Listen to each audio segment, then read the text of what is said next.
Assalamualaikum warahmatullahi wabarakatuh. Perkenalkan, nama saya Yulianti Sinurat dengan NIM 0310212038. Saya dari kelas Tadris Biologi 2. Di sini saya akan membuat video pembelajaran mengenai bahasa baku. Saya akan menjelaskan 7 materi, yaitu yang pertama, pengertian bahasa baku menurut para ahli. Yang kedua, ciri-ciri bahasa baku, fungsi bahasa baku, perbedaan kata baku dan non-baku, masalah kelafalan bahasa Indonesia, pengaruh bahasa daerah dan bahasa asing terhadap bahasa Indonesia. Baiklah, yang pertama yaitu pengertian bahasa baku menurut beberapa ahli. Ada beberapa pengertian bahasa baku menurut para ahli. Yang pertama, menurut Halim, berpendapat bahwa bahasa baku adalah bahasa yang dilembagakan dan diakui oleh sekelompok pemakainya sebagai bahasa resmi dan juga kerangka rujukan norma bahasa serta penggunaannya. Yang kedua, menurut Dittmar, mendefinisikan bahasa baku sebagai ragam ujaran dari suatu masyarakat bahasa yang disahkan sebagai norma keharusan bagi pergaulan sosial ataupun kepentingan dari berbagai pihak yang dominan dalam masyarakat tersebut. Pengesahan ragam tersebut dilakukan dengan mempertimbangkan nilai yang didorong oleh sosial politik.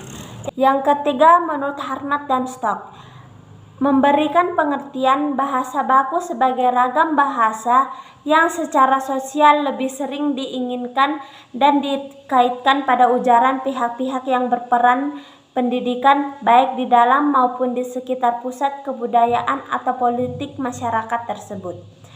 Materi kedua yaitu ciri-ciri bahasa baku. Yang pertama, tidak dipengaruhi bahasa daerah. Kedua, tidak dipengaruhi bahasa asing. Yang ketiga, bukan merupakan ragam bahasa percakapan.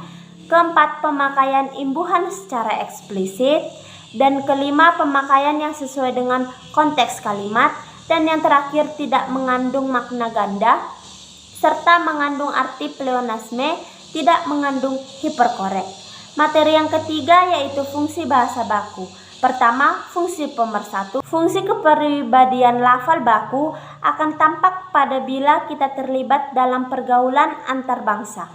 Melalui bahasa lisan seseorang, kita dapat mengenal apakah dia menggunakan logat asing ataukah logat baku.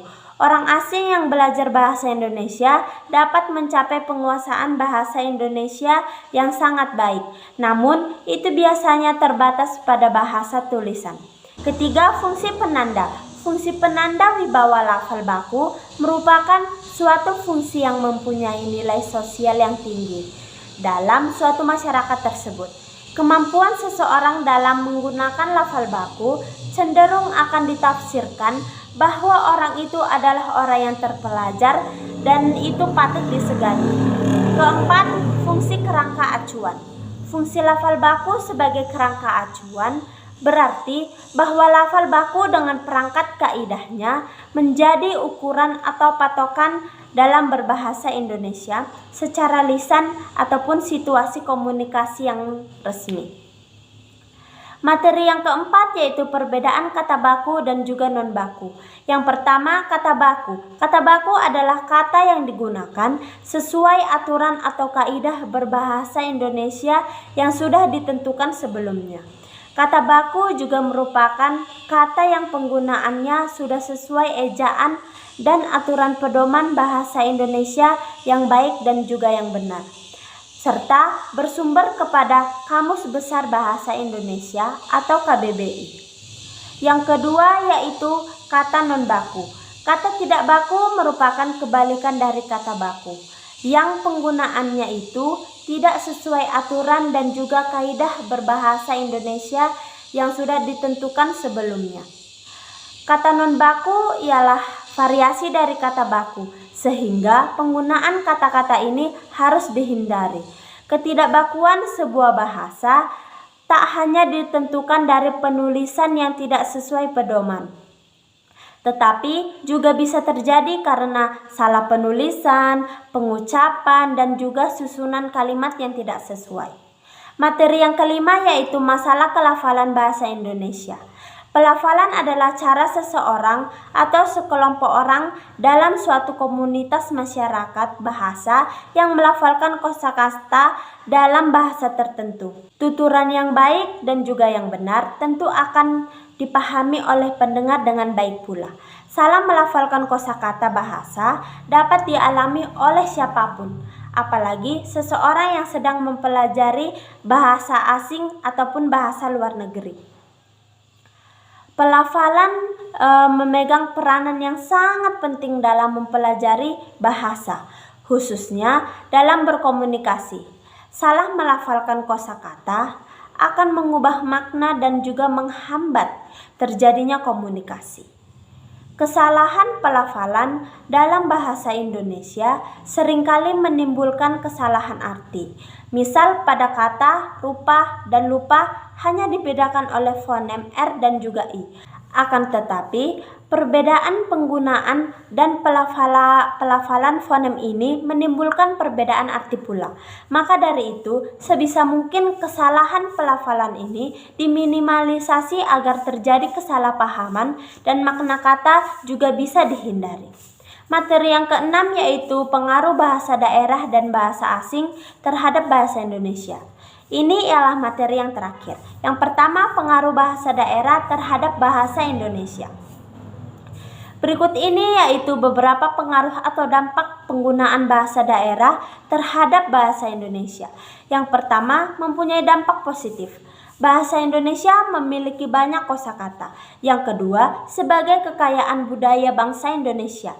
Ketiga, sebagai identitas dan ciri khas dari suatu suku dan daerah. Keempat, menimbulkan keakraban dalam berkomunikasi.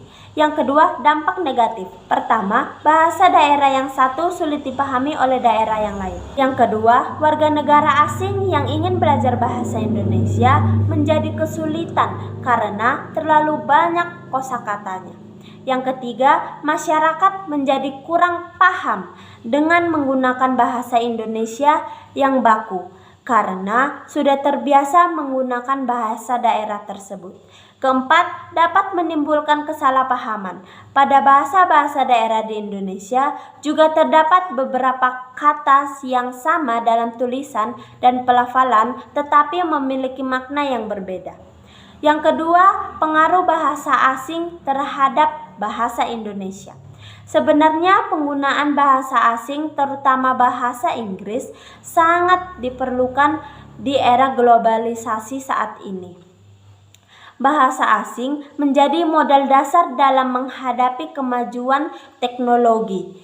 Akan tetapi, jika penggunaan bahasa asing yang berlebihan juga dapat membuat punah bahasa baku yang seharusnya menjadi kebanggaan masyarakat itu sendiri. Beberapa dampak yang akan didapat jika penggunaan bahasa asing terus dibiarkan di negara Indonesia. Yang pertama, tergerusnya arus kebudayaan asli Indonesia. Maksudnya, masyarakat akan lebih penasaran dengan budaya luar ketimbang budaya asli Indonesia itu sendiri. Kedua, eksistensi bahasa Indonesia akan meredup lantaran banyak yang memilih bahasa asing ketimbang bahasa Indonesia. Yang ketiga, pemahaman tentang bahasa Indonesia yang baik dan juga benar akan berkurang. Keempat, rasa cinta tanah air yang seharusnya sudah ada di diri setiap warga Indonesia akan berkurang.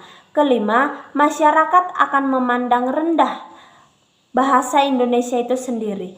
Keenam, melemahnya budaya serta bahasa bangsa Indonesia. Demikianlah materi video pembelajaran bahasa baku dari saya. Di sini saya ingin mengucapkan terima kasih dan juga saya ingin meminta maaf apabila banyak kesalahan dalam menyampaikan materi dalam bahasa baku. Sekian dari saya, terima kasih.